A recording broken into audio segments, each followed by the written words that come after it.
അസ്സലാമു എല്ലാവർക്കും പുതിയ വീഡിയോയിലേക്ക് സ്വാഗതം. ഇന്ന് ഞാൻ വന്നിട്ടുള്ളത് നല്ല ടേസ്റ്റി ആയിട്ടുള്ളൊരു പാലൈസിൻ്റെ റെസിപ്പി ആയിട്ടാണ്. വളരെ ടേസ്റ്റിയാണ്, അതേപോലെ വളരെ സിമ്പിളായിട്ട് നമുക്കിത് തയ്യാറാക്കി എടുക്കാനായിട്ട് പറ്റും. അപ്പം നമുക്ക് ഒട്ടും വൈകാതെ തന്നെ ഈ ഒരു ഐസ് എങ്ങനെയാണ് തയ്യാറാക്കി എടുക്കുന്നതെന്ന് നോക്കാം.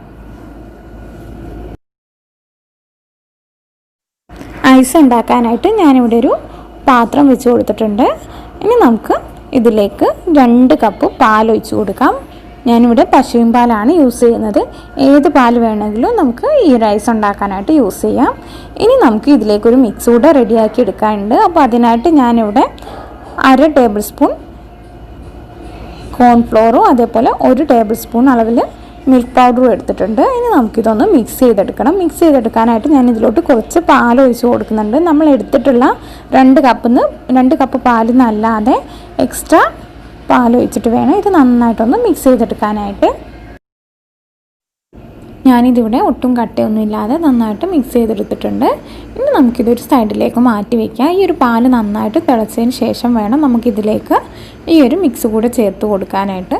പാൽ തിളച്ച് തുടങ്ങിയതിന് ശേഷം വീണ്ടും ഒരു 3 മിനിറ്റ് കഴിഞ്ഞിട്ടാണ് നമ്മളിതിലേക്ക് പഞ്ചസാരയും അതേപോലെ ഈ ഒരു മിക്സൊക്കെ ചേർത്ത് കൊടുക്കുന്നത്. ആ ഒരു സമയം കൊണ്ട് പാൽ കുറച്ചൊന്ന് കുറുകി തുടങ്ങും. ആ ഒരു സമയം വരെ ഒന്ന് വെയിറ്റ് ചെയ്യണം. പാലിവിടെ നന്നായിട്ട് തിളച്ച് കുറച്ചൊന്ന് വറ്റി തുടങ്ങിയിട്ടുണ്ട്. ഇനി നമുക്കിതിലേക്ക് പഞ്ചസാര ചേർത്ത് കൊടുക്കാം. ഞാനിവിടെ ഒരു 3/4 കപ്പ് പഞ്ചസാരയാണ് ചേർത്ത് കൊടുക്കുന്നത്. പഞ്ചസാര ചേർത്ത് കൊടുക്കുന്ന സമയത്ത് കുറച്ചധികം ചേർത്ത് കൊടുക്കുക, എങ്കിലാണ് അത് ഐസായിട്ട് നന്നായിട്ട് സെറ്റായിട്ട് വരുന്ന സമയത്ത് ഒരു പാകത്തിനുള്ള മധുരമായിട്ട് നമുക്ക് കിട്ടും. ഇനി നമുക്കിത് നന്നായിട്ടൊന്ന് ഇളക്കി കൊടുക്കുക. അതിന് ശേഷം ഞാനിതിലേക്ക് ഒരു 2 നുള്ളു ഉപ്പ് ചേർത്ത് കൊടുക്കുന്നുണ്ട്. അതേപോലെ നല്ലൊരു ഫ്ലേവർ കിട്ടാൻ വേണ്ടിയിട്ട് കുറച്ച് വാനില എസൻസ് കൂടെ ചേർത്ത് കൊടുക്കുന്നുണ്ട്. അപ്പോൾ വാനില എസൻസ് അല്ലെങ്കിൽ ഏലക്കയുടെ പൊടി ചേർത്ത് കൊടുത്താലും മതി. ഇനി നമുക്ക് നന്നായിട്ട് ഒന്നുകൂടെ ഇതൊന്ന് മിക്സ് ചെയ്ത് കൊടുക്കാം. അതിന് ശേഷം നമ്മൾ നേരത്തെ റെഡിയാക്കി വെച്ചിട്ടുള്ള ഒരു മിക്സ് കൂടെ ഇതിലോട്ട് ഒഴിച്ചിട്ട് നന്നായിട്ടൊന്ന് ഒഴിച്ച് കൊടുക്കുന്ന സമയത്തൊക്കെ നമ്മൾ നന്നായിട്ട് ഇത് ഇളക്കി കൊടുത്തോണ്ടിരിക്കണം. ഇല്ലെങ്കിൽ അത് പെട്ടെന്ന് തന്നെ അടിയിൽ പോയിട്ട് കട്ടയായി പോകും. അങ്ങനെ വരാൻ പാടില്ല. നന്നായിട്ട് ഇളക്കി കൊടുത്തോണ്ടിരിക്കുക. നമ്മൾ ഈ ഒരു മിക്സ് ഒഴിച്ച് കൊടുത്താൽ പിന്നെ നമ്മൾ കൈ വിടാതെ തന്നെ ഇത് ഇളക്കി കൊടുത്തോണ്ടിരിക്കണം. കോൺഫ്ലോറിൻ്റെ അതേപോലെ പാൽപ്പൊടിയുടെ മിക്സ് ഒഴിച്ച് കൊടുക്കുന്നതിന് മുമ്പേ ഒന്നുകൂടെ അതൊന്ന് ഇളക്കി കൊടുത്തിട്ട് വേണം പാലിലോട്ട് ഒഴിച്ച് കൊടുക്കാനായിട്ട്. നമ്മൾ നേരത്തെ മിക്സ് ചെയ്ത് വെച്ചതാണെങ്കിലും കുറച്ച് സമയം കഴിയുന്ന സമയത്ത് ഒരു കോൺഫ്ലോറൊക്കെ അടിയിൽ പോയിട്ട് കട്ടയായിട്ട് നിൽക്കും. അതൊക്കെ ഒന്നുകൂടെ ഒടിച്ചെടുത്തതിന് ശേഷം മാത്രമേ ഇതിലോട്ട് ചേർത്ത് കൊടുക്കാനായിട്ട് പാടുള്ളൂ. ഇനി നമുക്കിത് ലോ ഫ്ലെയിമിൽ വെച്ചിട്ട് ഒരു 8 മിനിറ്റ് അല്ലെങ്കിൽ ഒരു 10 മിനിറ്റ് ഇതൊന്ന് വേവിച്ചെടുക്കണം. നമ്മൾ മീഡിയം ഫ്ലെയിമിലും ഹൈ ഫ്ലെയിമിലും ഒക്കെ വെച്ചാൽ പെട്ടെന്ന് തന്നെ ഇത് സെറ്റായിട്ട് കിട്ടും. പക്ഷേ ആ ഒരു കോൺഫ്ലോറിൻ്റെ ഒരു സ്മെല്ലും കാര്യങ്ങളൊന്നും നമുക്ക് മാറി കിട്ടില്ല. ആ ഒരു സ്മെല്ല് മാറുന്നത് വരെ വേണം നമ്മൾ ചെയ്യാനായിട്ട്. ഇവിടെ ഒരു 10 മിനിറ്റ് കഴിഞ്ഞിട്ടുണ്ട്. ഇപ്പോൾ നമ്മുടെ ഈ ഒരു കോൺഫ്ലോറിൻ്റെ ആ ഒരു സ്മെല്ലും കാര്യങ്ങളൊക്കെ മാറിയിട്ടുണ്ട്. അപ്പോൾ കട്ട പിടിക്കുകയൊന്നും ചെയ്തിട്ടില്ല. നമ്മൾ കോൺഫ്ലോർ ചേർത്ത് കൊടുത്താൽ പിന്നെ അവസാനം വരേക്കും നമ്മൾ കൈവിടാതെ തന്നെ ഇത് ഇളക്കി കൊടുത്തുകൊണ്ടിരിക്കണം. ഇല്ലെങ്കിൽ അത് പെട്ടെന്ന് തന്നെ കട്ട പിടിക്കും. ആ ഒരു കോൺഫ്ലോറിൻ്റെ സ്മെല്ലൊക്കെ മാറിയതുകൊണ്ട് ഞാനിപ്പോൾ ഫ്ലെയിം ഓഫ് ചെയ്യാണ്.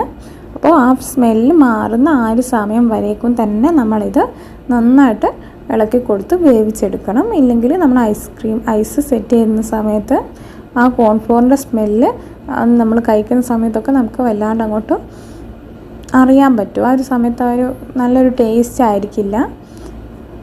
ഇനി നമുക്കിത് കംപ്ലീറ്റ് ഒന്ന് ചൂടാറി വരുന്ന വരെ വെയിറ്റ് ചെയ്യാം.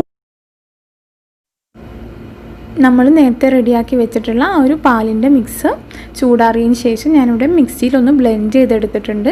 ചൂടാറുന്ന സമയത്ത് ആ ഒരു പാലിൻ്റെ പാടയൊക്കെ അതിൻ്റെ മുകളിൽ വന്ന് നിൽക്കുന്നുണ്ടാവും. അങ്ങനെ ആകുമ്പോൾ നമ്മൾ ഐസ് സെറ്റ് ചെയ്തെടുക്കുന്ന സമയത്ത് അതിൻ്റെ മുകളിൽ കറക്റ്റ് അതേപോലെ നമുക്കത് കാണാനായിട്ട് പറ്റും. അതേപോലെ കഴിക്കുന്ന സമയത്ത് നമുക്കതൊരു ഡിസ്റ്റർബൻസ് ആയിരിക്കും. അതുകൊണ്ട് നന്നായിട്ടൊന്ന് ബ്ലെൻഡ് ചെയ്തെടുത്തിട്ട് വേണം നമ്മളിത് സെറ്റ് ചെയ്തെടുക്കാനായിട്ട്. ഞാനിവിടെ ഐസ് സെറ്റ് ചെയ്തെടുക്കാനായിട്ട് പ്ലാസ്റ്റിക്കിൻ്റെ മോൾഡാണ് യൂസ് ചെയ്യുന്നത്. നമുക്കിതേപോലുള്ള മോൾഡ് പുറത്തുനിന്ന് മേടിക്കാൻ കിട്ടും. അതല്ലെങ്കിൽ നമുക്ക് സ്റ്റീലിൻ്റെ ഗ്ലാസ്സിലോ അതല്ലെങ്കിൽ പ്ലാസ്റ്റിക്കിൻ്റെ ചെറിയ ബോട്ടിലൊക്കെ സെറ്റ് ചെയ്തെടുക്കാം.